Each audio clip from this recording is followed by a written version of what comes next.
By that time, Messi's international career with Argentina was considered somewhat successful.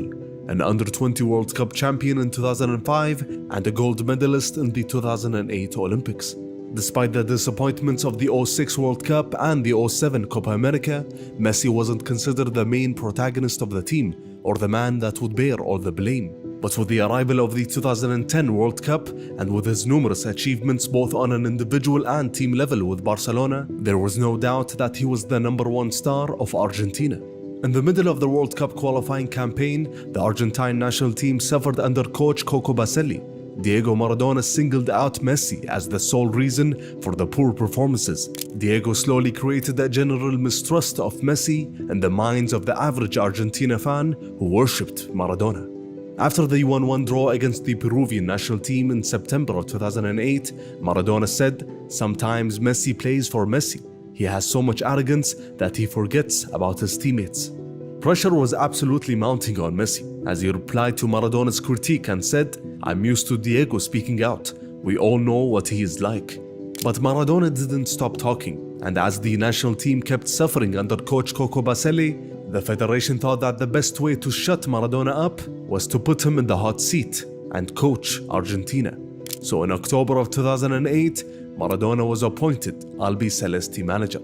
With no coaching badge and a total of 3 victories within 2 stints as a manager in the 90s, Maradona found himself coaching one of the best talents in the 21st century. Diego wanted to replicate what Guardiola did at Barcelona to get the best out of Messi, but it was more complicated than only playing the same system. It demanded different personnel and drills and also better training sessions, all of which were far beyond Maradona's capabilities as a manager. But Maradona and Leo got pretty close in that period, as Diego understood Messi's ambitions and his quiet demeanor, and gave him the legendary number 10 shirt. And that was possible after Riquelme's second retirement after he and Maradona got into a rift.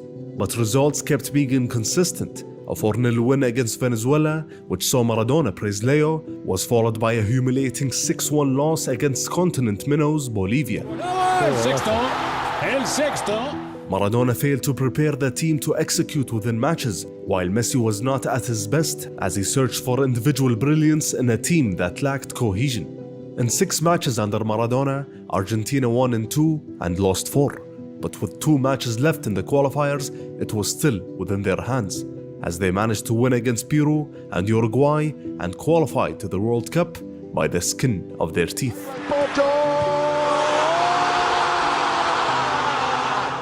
As the 2010 World Cup edged closer, Maradona sat with Messi to decide on the best system to get the most out of Leo.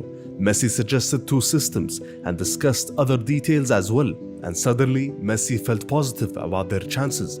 But in Argentina at that time, there was a feeling that Leo was like a stranger in the national team. He was a superstar at Barcelona and a shadow of his usual self with Argentina. Some perceive him as not Argentinian because of his development in a foreign country, and others see him as uninterested in the national team. Nevertheless, Messi and his teammates started their World Cup campaign in very good form, as they won all of their opening 3 matches convincingly. Messi was even handed the captaincy in the 3rd group match against Greece, as Mascherano was absent, a move from Maradona to keep the morale very high. Messi said, "In the national team I was not the same. I was not who I was at Barcelona, but I've always had Diego's support, and I changed all of that thanks to my teammates' confidence in me." Despite their 3-1 win against Mexico in the round of 16, none of the players were convinced of Maradona's system, which saw 4 attack-minded players play in front of Messi, with Mascherano behind him as the pivot. They needed to improve immensely in their quarter-final matchup against the Germans. But in their first big match of the tournament, Argentina collapsed and gave up 4 goals to a clinical German side.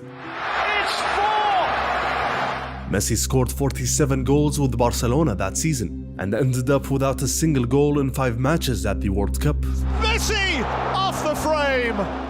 Under the manager Maradona, Messi had only 3 goals in 16 matches, one of his worst stretches ever with the Argentine national team. And despite the tactical, managerial and individual issues within the team, the criticism back home focused on one person, and that was Messi. Because he failed to lift an average team by himself to win the World Cup. And why not? Maradona had done it in the past. These were their views. Why doesn't he celebrate with enough passion? If he was earning euros, he would have played better. He is arrogant. He is autistic. These were the things that were said and written about Messi in Argentina. And Messi had never seen a backlash like this in his young career to this point. And the question now was, how can he come back from these recent disappointments? Are we sure that he's destined to be one of the best in history? Or were these last few years only a blip? Only the future holds the rest of the story of how Messi ruled Europe and then the world.